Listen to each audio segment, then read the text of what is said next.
Whether you love playing RPGs on the go, or you prefer moving around and having a whole world in the palm of your hands, myself and David Vinc are joining forces today to bring you the best action RPGs that have to be on your Nintendo Switch library. If you're into turn-based RPGs, check out part 2 on his channel for some awesome recommendations from the both of us. I'll leave a link for the video below. Hello, you gorgeous human being, it's Miss Bubbles. If you're new here, make sure to squish the subscribe button because I have plenty of RPG content coming up for you. And before we get started, let us know your favorite action RPGs to play on the Nintendo Switch. We're starting with a short and sweet RPG that is also perfect as we're getting ready for Visions of Mana to be releasing soon, and it's of course Trials of Mana. This is such a fun RPG that you can complete in around 20 hours, and it looks absolutely amazing on the Nintendo Switch, especially on the OLED. I remember first featuring it on the channel when I collabed very early on in my channel days with Taylor from The Gaming Shelf, and I was absolutely hooked by the game. I really love the wide range of characters that you can choose from to not only stylize the combat to your liking, but to also change the story arc that's gonna unfold. So let me explain. First, you have a roster of 6 characters to choose from to create a party of 3. You have Duran or Duran, a warrior, Angela, a magician,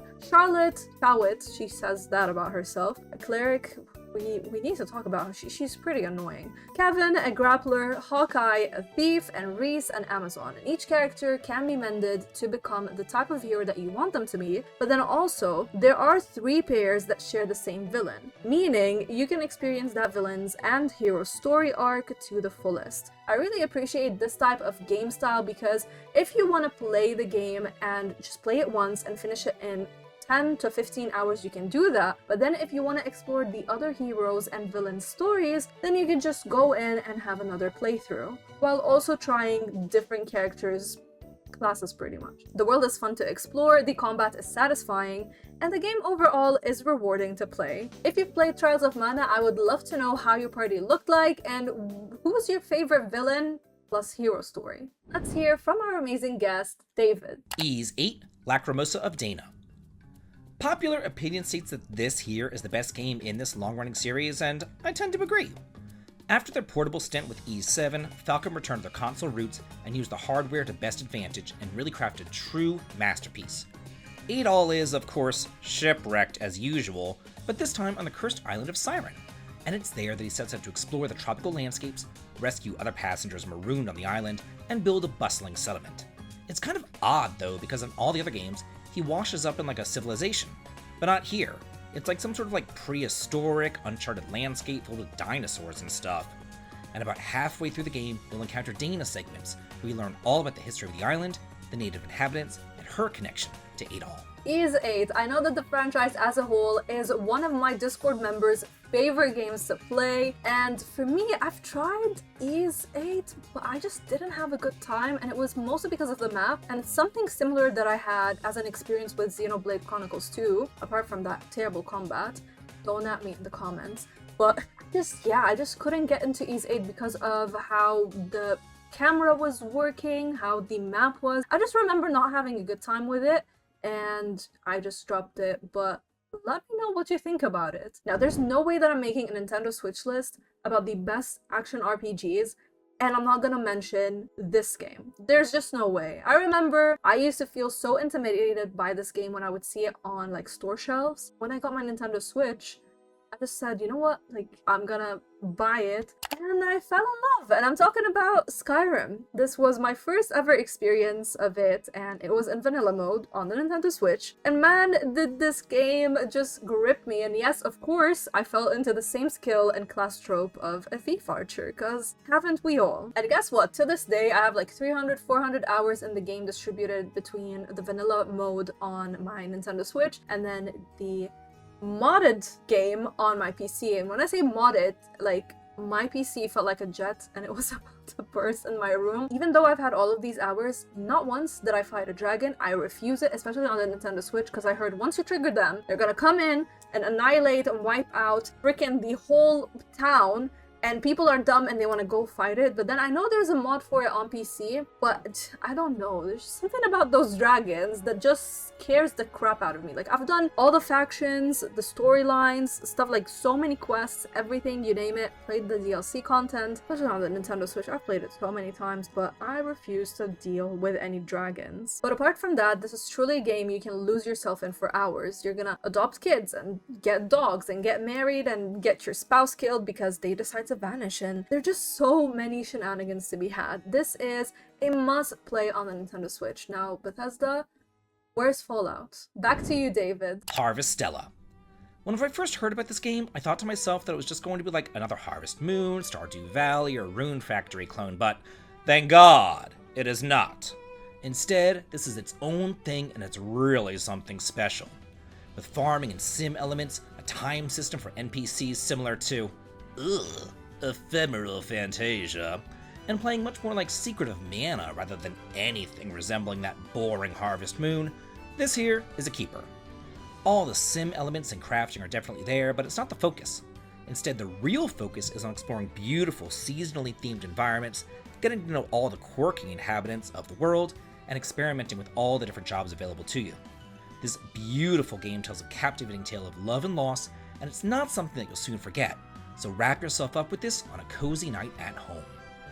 Harvestella, that game made it to the farming games that I regret video. I'm gonna pin it for you in the comment section, but it's beautiful, it's magical, but I just felt like Square Enix used the whole farming games audience to introduce this game to us, but then the game just had nothing to do with farming games. And if you're familiar with my channel, you know that I have a sweet spot for farming games, so I love RPGs, but when I saw like the introduction of farming elements, but then you play the game and it's just, I'm like, why? You know, you could have just made it, I don't know, it was a tedious game. I talk a lot more about my experience with it in that video, so I'm gonna leave it for you. But yeah, I just had a bad time with Harvestella. So my next pick is an indie JRPG that I just talked about in another collab recently, and it's one that really deserves a lot more love, and I feel like it's criminally underrated, and I'm talking about Anno Mutationem. This is a side-scrolling action RPG set in a stunning cyberpunk world with 2D and 3D pixel art that is so mesmerizing to look at. You play as Anne, and you're gonna juggle between beat-em-up action combat 1 second, and then off you go exploring the world, bartending, and completing side quests. The story is on the darker side, but it's worth your time,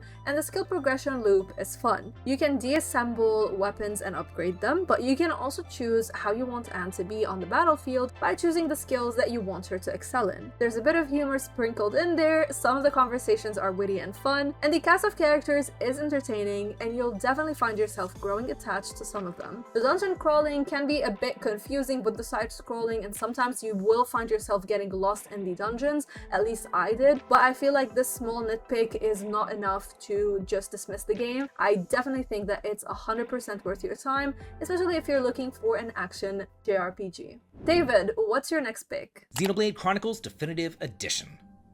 If you only needed one reason to buy a Switch, well, really, this entire trilogy is your reason, but here I just want to focus on the first game. And whenever I first got it back on the Nintendo Wii, and I considered it to be one of the greatest games ever made. I even imported it from Europe and modded my Wii because it wasn't going to release here in America, and I ended up playing it for a week straight till I beat it. I'm not even exaggerating whenever I say that I had seen nothing like it before. It was an absolute game changer to me. The only thing that I could possibly even maybe compare it to before was something like Final Fantasy XII, but even that isn't doing it justice. The regions are massive and full of secrets. The characters are adorable, and it's just gorgeous. Set on the back of two different warring titans, the Bionis and the Mechonis, this showcases the war between the two factions as you climb from the leg of the Bionis all the way up to its head, only to then cross the swords linking the two titans, and you make your way into the Mechonis. It is a masterpiece. So I own all of the Xenoblade games, and I really despise 2, but then I played a bit of 1 and I actually liked it, but also, I have been feeling an itch to go back to Xenoblade Chronicles 3. As much as I wanted to have a full playthrough for Definitive Edition, I think that I'm just gonna leave it and play 3 because I saw Fem Trooper starting her playthrough on Twitter recently, and I was like, you know what, I've been really thinking about this game. I remember playing it for a bit, and sometimes I just get distracted, especially when it's like a really big RPG, and it happens for me to pick it up at a time where there's other games that I'm really excited about that are releasing at the same time. So I think it's time to actually go back to it. So thank you, David, for reminding me. Now, never did I ever think that I would enjoy playing a game from this next franchise, let alone fall in love with it, and even more, made a freaking review about it. It still is mind-boggling to me because I hated Monster Hunter World, but Monster Hunter Rise? Oh my goodness. This took me by surprise, and I even reviewed it on the channel. As I said, it consumed my life in a way that was just insane to me, and at one point it kind of became my part-time job and a part of my daily routine. I would jump on Discord every evening and play with my friends to level up my gear, beat up bosses that were giving me a hard time, and finally defeat them to gather that sweet lore. It was so satisfying, and I'm so excited about the next game that is coming up. I'm definitely gonna be playing it. The gameplay loop itself in Rise is so rewarding, and you can lose yourself in it for hours at a time, but I remember that at one point the enemies just became really obnoxious, and I really dislike when games don't show you the HP of an enemy, especially when they are sponges. Some of these monsters would take us easily an hour to defeat, and I'm like, please, can I just know? That's also like one of the many reasons why I did not enjoy Octopath Traveler 2. I just like, why do we not have, I'm still gonna be a gamer if you give me the HP, you know? I'm still a true gamer if you give me HP, because some of y'all are gonna be like, oh, this game is supposed to be played that way, and don't come in and change how we play games. And listen, HP bar, okay? It makes life easier. But apart from that, Monster Hunter Rise is a must-play. I love the cats and cooking cutscenes, the variety of weapons. I chose the dual blades because I just love chopping up enemies fast and getting out. The world looks really good, and overall this was a memorable experience. And if you played it, I would love to know what kind of build do you usually go for. What about you, David? What's the next pick gonna be? Collection of Mana. I love the Mana series, and here are the first 3 games in the franchise. To begin with, you have the classic Game Boy action RPG, Final Fantasy Adventure, which is where the Mana series started off at. It's kind of like a weird conglomeration of Mana and Final Fantasy, as they were still finding their footing. A much more well-known game, The Secret of Mana, is the second game in the series, and more than likely the reason why you might grab this game, as it is here that many of the staples of the series that we know of were implemented. And then finally, there's that Super Famicom gem, Seiken Densetsu 3, later known as Trials of Mana, here officially translated for the first time. If you're currently loving Visions of Mana as much as the next guy and, me, and you want to go back in time and see where the series started from, then look no further than this amazing collection. I'm new to the Mana series, I love Trails of Mana, and I cannot wait for Visions of Mana, so I don't know if I would go back to this classic one, this retro one, but overall, I do like the newer one. David, back to you. Star Ocean 2R. Not only was this game just about, perfect on the original PlayStation, but this remake took everything that was great about it, amped it up a notch, and also worked out its limitations to really create a flawless experience. All of the party members have been rebalanced so they're all useful, and there have been new secrets and treasures added. It's been beautifully overhauled graphically, the skill system has been more user-friendly, and the world map, my god, the world map. Not only is it just, absolutely breathtaking, but encounters occur on screen and there are treasures strewn about and even world discoveries. It has all the charm, breadth, and depth of the first game with quality of life additions such as fast travel, cutscene skipping, and the ability for your back row party members to pitch in and kick some ass during battles too. I really wanted to get into this game, I got a code for it, and I remember asking you guys if you would recommend it to me, and the general consensus was that it's just too difficult. So I'm gonna ask now, a few months after its release, I've seen so many updates come to the game. Is it still a grind fest? Because if it's not, I would love to play the Star Ocean. If it's not, then maybe try Star Ocean Divine Forces. Now this next pick is one that I've restarted recently, and it's one of the very first JRPGs that I played, and I fell in love with everything about it. I'm talking about Ni no Kuni 2 Revenant Kingdom.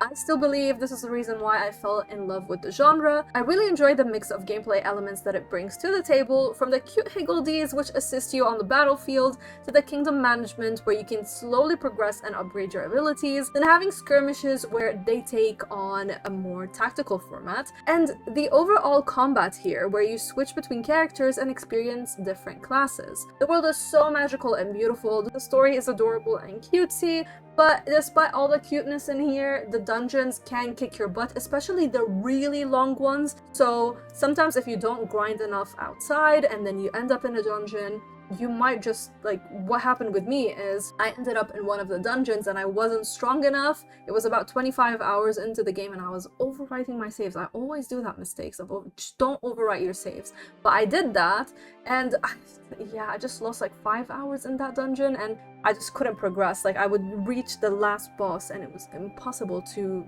just kill him. So that's why I'm doing another playthrough now, because all those hours were lost. But it's a really good game. Like, what can I say? If I restart the game, it means it's a really good game. And to be honest, I enjoyed it a lot more than Wrath of the White Witch. I do not like that game. By the way, I've only looked up videos and reviews of the performance of this one on the Nintendo Switch, and I saw that it's been well optimized and it has some post-launch patches that fixed any issues that were experienced before, so that's why I bring it up. But I'm personally playing it on PC, so if you played it on a Nintendo Switch and there's any issues, make sure to let us know in the comment section. But enough about us. What is your favorite action RPG to play on the Nintendo Switch? Don't forget that we have part 2 over on David's channel, where we introduce you to 10 of our top picks for the Nintendo Switch when it comes to turn-based RPGs. And I would just like to say thank you so much, Miss Bubbles, for having me on to talk about some amazing action RPGs for the Nintendo Switch. And all of y'all out there,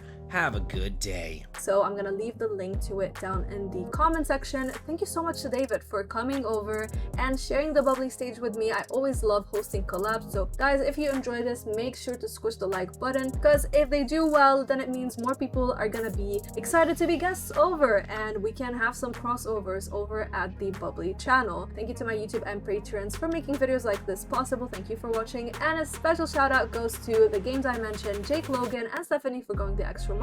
Till next time, stay bubbly.